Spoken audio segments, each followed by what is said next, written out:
Bradyn's dad has been charged with his murder, so we can't go into too much detail while the criminal trial is still going. 37-year-old Graham Stewart Dillon has pleaded not guilty to all charges. Around 4 years ago, Rachel was told 2 of her children were going for a short holiday with their dad. But despite concerns from their school, from neighbours and from other family members, Bradyn never made it home. Who did you try to raise the alarm with, and how did that go? I took many trips back and forwards to Canberra.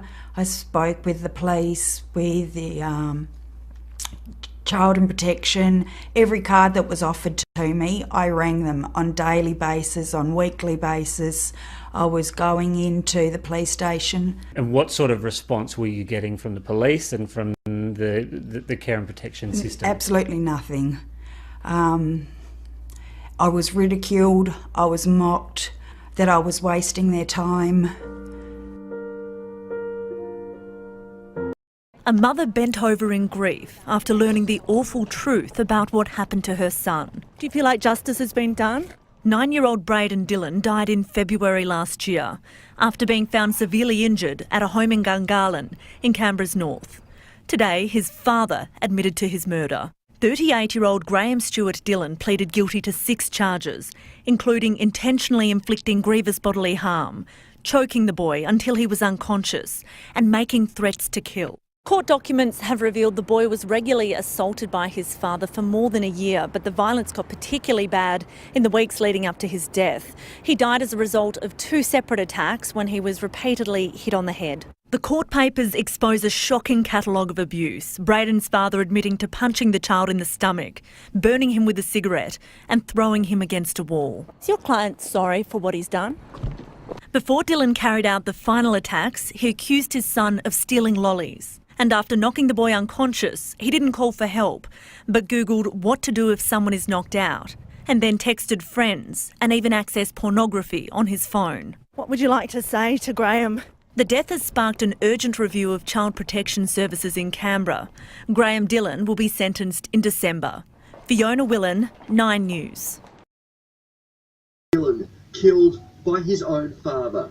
The court heard Bradyn suffered regular beatings by Graham Stewart Dillon as punishment for real or imagined infractions.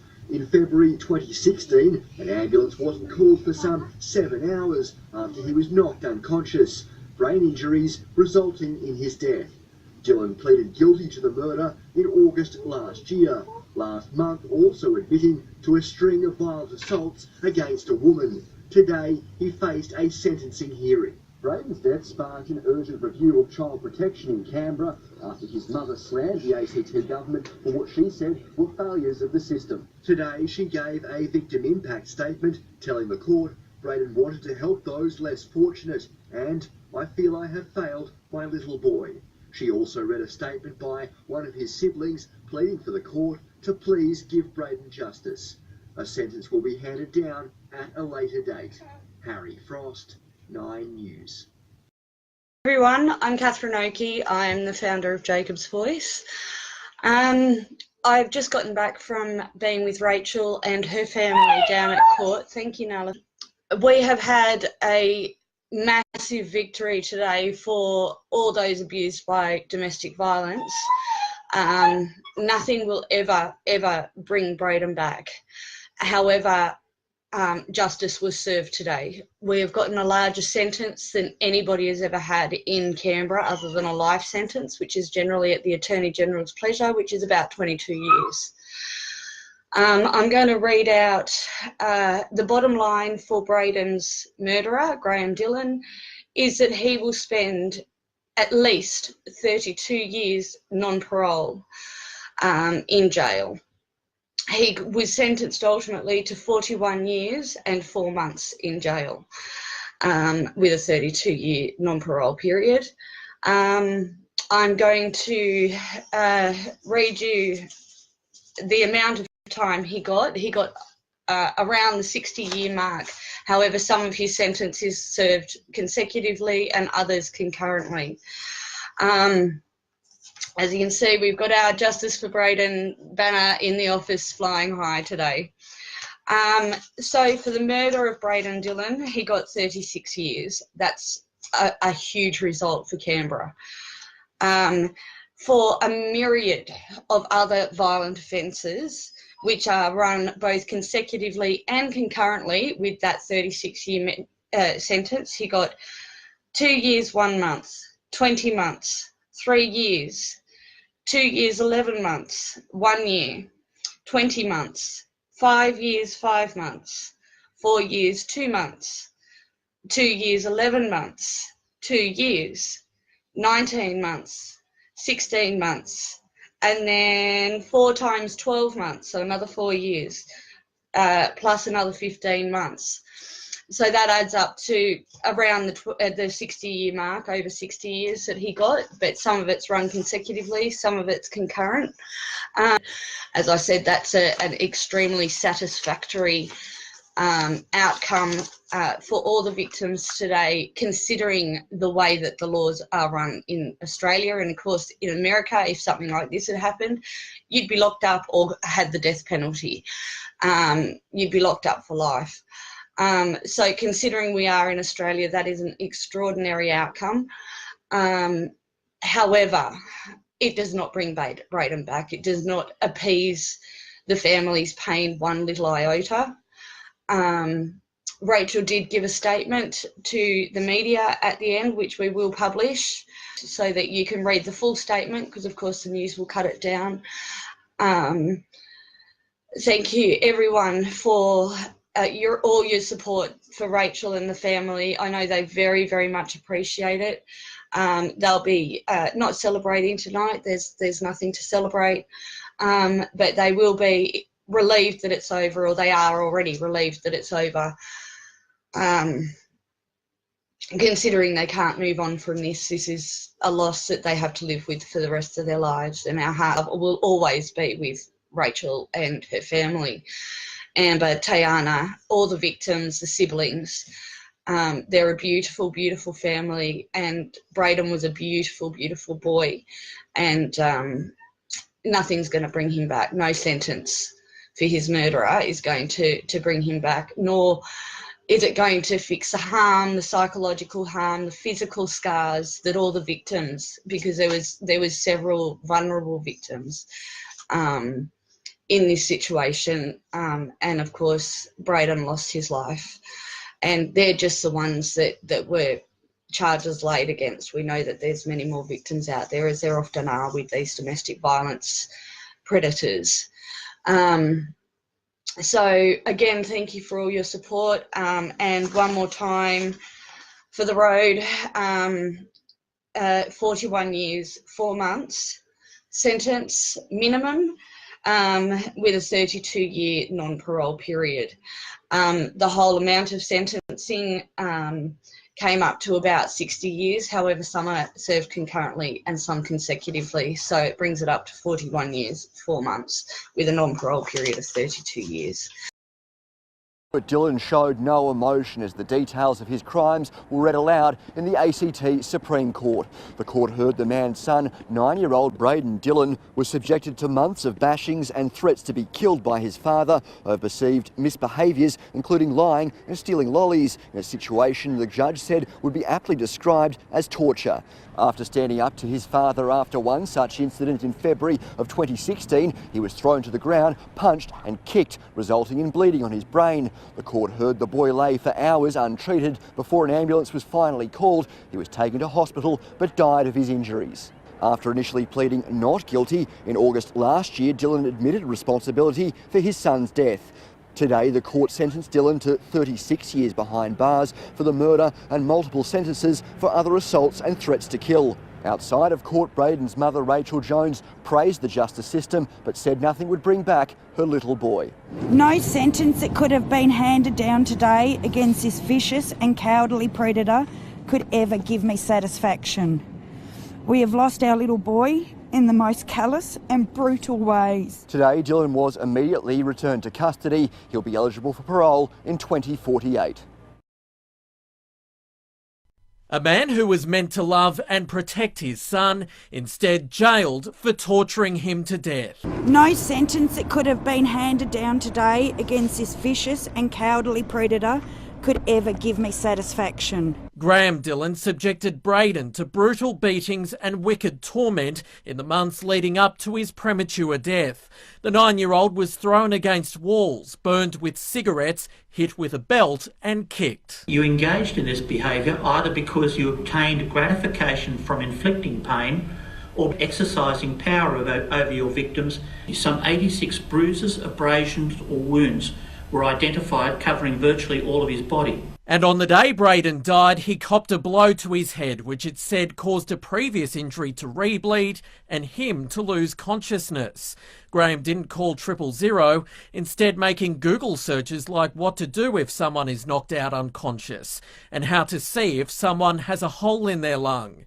When others eventually sought help, he tried to mislead the first responders and minimise responsibility. You attempted to justify what you had done and to garner sympathy for yourself.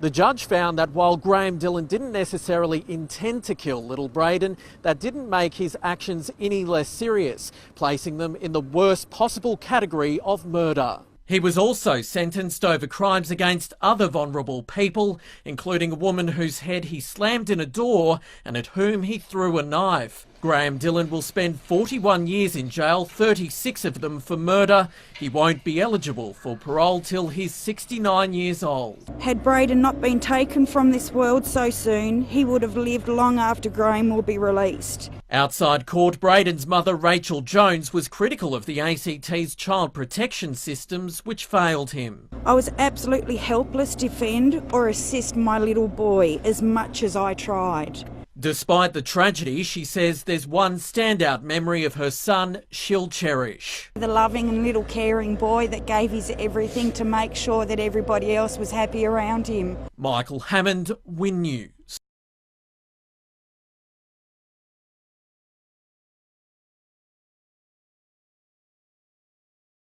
Canberra woman Catherine Oakey says it was her worst nightmare discovering son Jacob had taken his own life while in government care. A year on, she's launched a horse ride for kids. We need to stand up as a public and as a community and say what's happening is not okay. With supporters, Catherine has set out on a 700-kilometre crusade from our children's court to Port Macquarie with a symbol of the cause. That's the whole thing, to symbolise the children that have died under the, not just in Canberra but across Australia, under the care services. And a plan to take her calls for transparency and oversight to rural communities along the way. There's no way to appeal any decisions made by Care and Protection Services except to come here to the Children's Court, and the court process takes years, and that's not good enough. That's not fast enough. It's garnered support from the ACT opposition. You know, we're able to send a man to the moon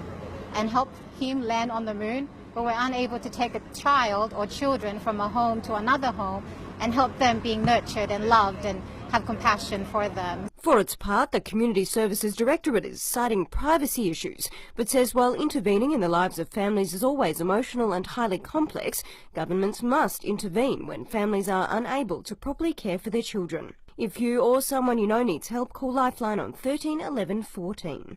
Emma Groves, Win News.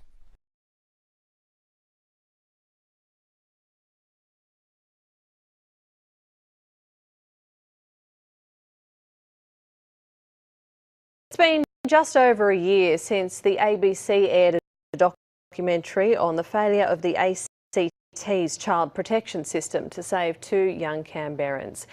The extent of the trauma suffered by one of them, Bradyn Dillon, was revealed last month when his father pleaded guilty to his murder. The government promised to implement a number of recommendations from a review into the system. Tonight, our reporter Elise Scott reports on what changes have been made and whether Canberra's most vulnerable children are actually safer now. Elise Scott reports. 1 year since this plea from a heartbroken mother. It's in the news one day, but then the next day everybody forgets about it. So I pray that something happens about this. Rachel Jones lost her 9-year-old son Bradyn in February last year, killed at the hands of his father while in his care. I spoke with the police, with the Child and Protection. Every card that was offered to me, I rang them on daily basis, on weekly basis. I was ridiculed, I was mocked. Bradyn's death sparked a review of child protection in the ACT that called for better decision-making and improved oversight. In response, the government made a number of changes. As part of the Safer Family package, it included almost $2.5 million to do two quite specific things. To establish a case analysis team that provides independent oversight of individual cases at key decision points, and also a higher level Child and Youth Protection Quality Assurance and Improvement Committee. It also funded an extra position to handle complaints. So we're now going to have two, which doesn't sound huge, but as I said, it doubles our capacity. The extra funding came 2 years after the government merged the Children's Commissioner and the Public Advocate. They are overworked because of the amount of complaints that's coming in from the public. If we were to do everything that we're legislatively responsible for, I'd suggest that would take more than just that one extra position. There are fears the system is still failing at-risk children and their families. If they doubt that CYPS have made the wrong decisions based on their own experiences that a child might be at risk of being harmed, they have nowhere to go. It's a closed door for them. The opposition wants those decisions to be reviewed by an independent external body, an option that's available in other parts of Australia. To be able to dig into their records and find out exactly where a child is being neglected. Well, it's important to recognise that there are already a number of review points in the system. But the government is considering whether more decisions should be seen by an external eye. Oversight isn't the only concern in the sector. There are also fears about the ACT's new care model. There's a general consensus across the whole community that the resources are not matching the expectations. The care model focuses on early intervention to keep kids with their families. I still don't think we've got the balance right. I think we need to keep shifting money or putting money into those front-end services. We've delivered a record level of investment into the out-of-home care system. The government pledged $44 million in June's budget, but the minister admits that's to cope with a spike in children needing care. There's also some support in the budget to have another look at whether the resourcing is adequate for both the Public Advocate but also for the Community Services Directorate to respond to any issues raised by the Public Advocate. But the opposition worries while the government continues with reviews, kids could be at risk. My greatest fear is that we're going to have another case like Bradyn Dillon. Elise Scott, ABC News, Canberra.